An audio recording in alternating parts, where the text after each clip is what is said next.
Top of the friggin' morning to you. It's St. Paddy's Day, everybody. And do we have an Irish whiskey triple base lined up? Blue Spot versus Redbreast Cask Strength 12-year versus Jameson 18-year Bow Street. Which barrel-proof Irish whiskey will reign supreme? Let's find out on a triple base St. Patrick's Day edition on the Mash and Drum.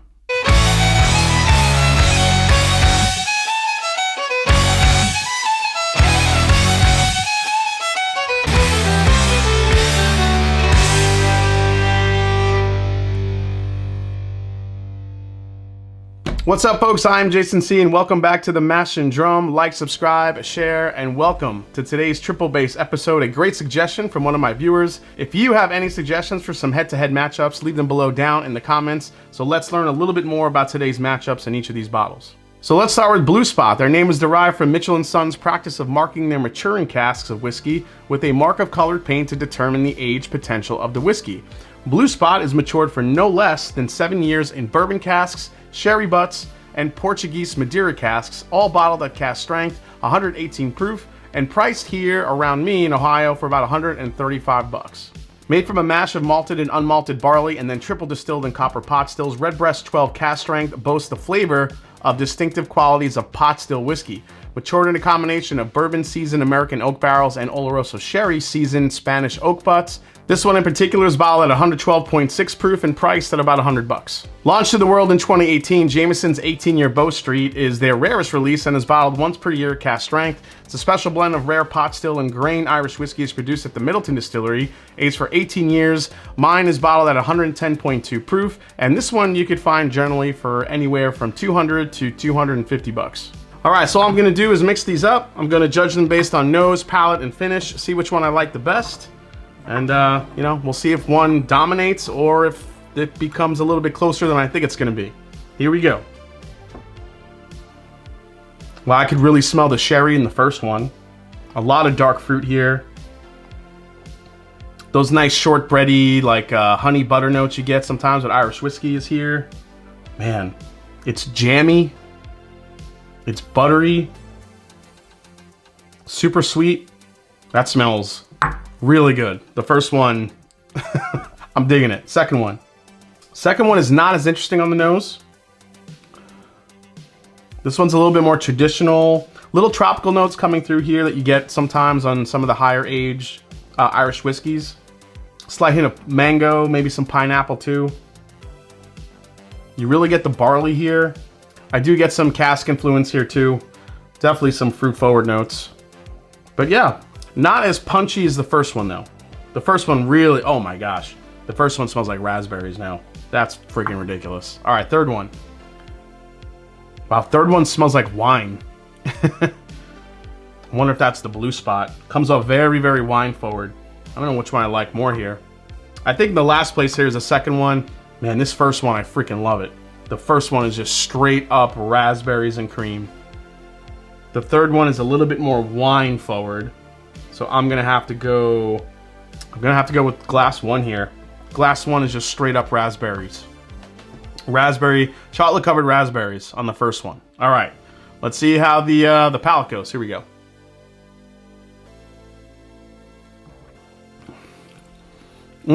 That chocolate covered raspberry makes its way to the palate. Good spice. That pot still, that spiciness is there. The viscosity of it is awesome. Man, good lingering spice. A little bit of cinnamon toast, like cinnamon toast crunch on the back end. That's right, cinnamon toast crunch. One of my favorite cereals growing up. Can't eat that shit anymore though. I'll eat a whole damn box.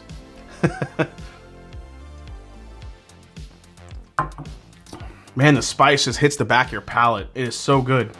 And again, all those raspberry, the chocolate, there's a nuttiness to it that's just really well balanced. Front to back, a little bit thin. If I had to kind of ding it for something, it's a little bit thin on the palate. All right, let's go to number two here.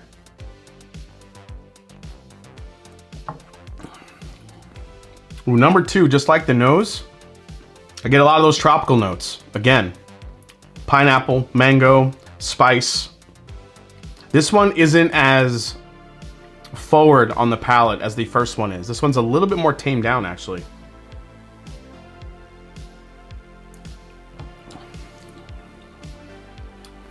Yeah, but every time I go back to it, it's just getting like more like juicy fruit gum, like more tropical, which I really like. But again, it's a little bit more tamed down than the first one here. It's not as in your face, but still pretty good.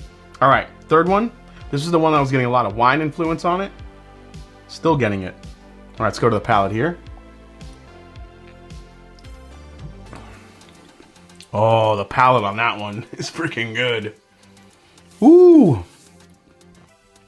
There's just all sorts of things happening on that one.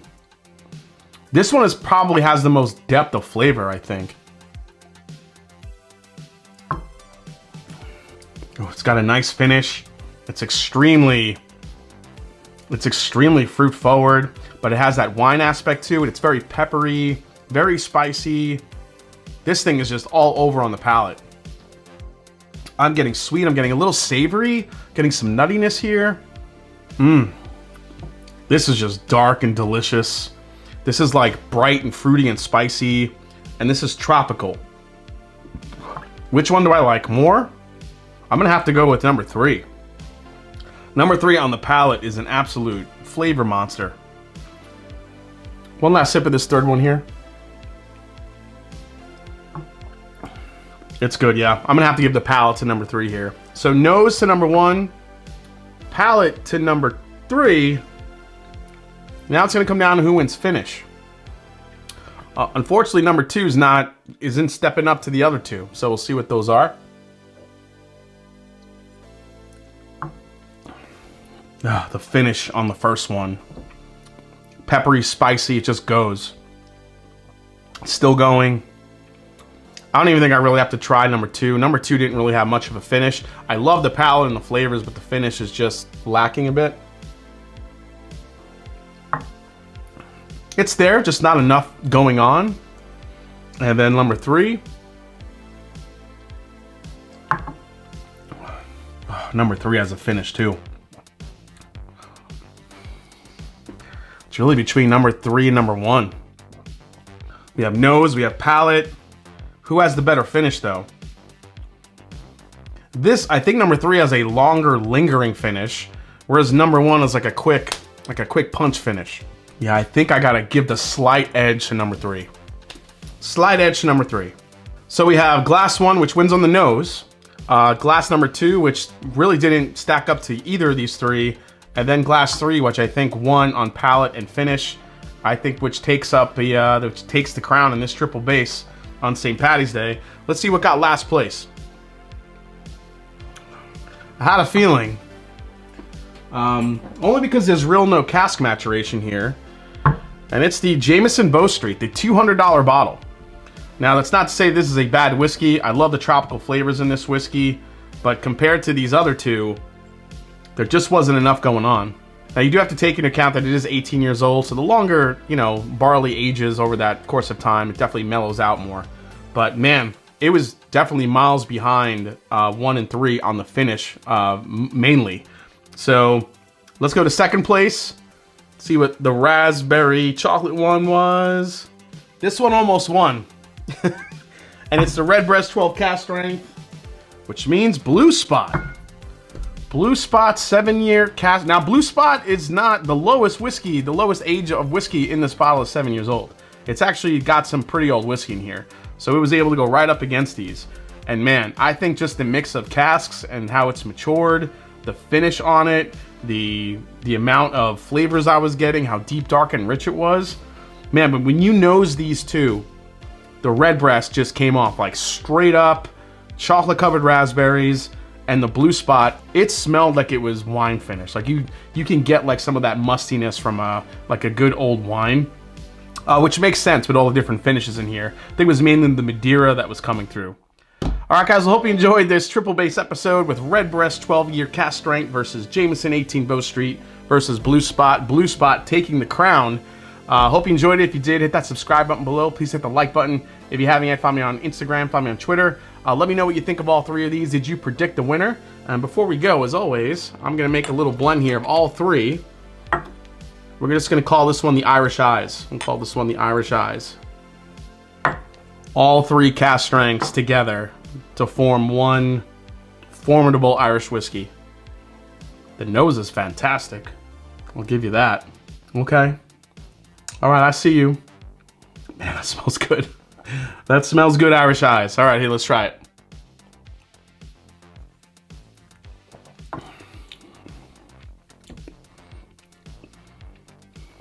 Guys, that might be the best blend ever made on a double base. That shit, all three of them together, is delicious. I'm like freaking out right here. This is crazy. Oh my gosh. If you guys have these three, do a little blend. Wow, and it's also like, it got super viscous too. That's, who knew? The triple base Irish whiskey episode, all cask strength, is probably the best blend I've done at the end of one of these double base, triple base episodes. Cheers, go make it if you can. Happy St. Patrick's Day.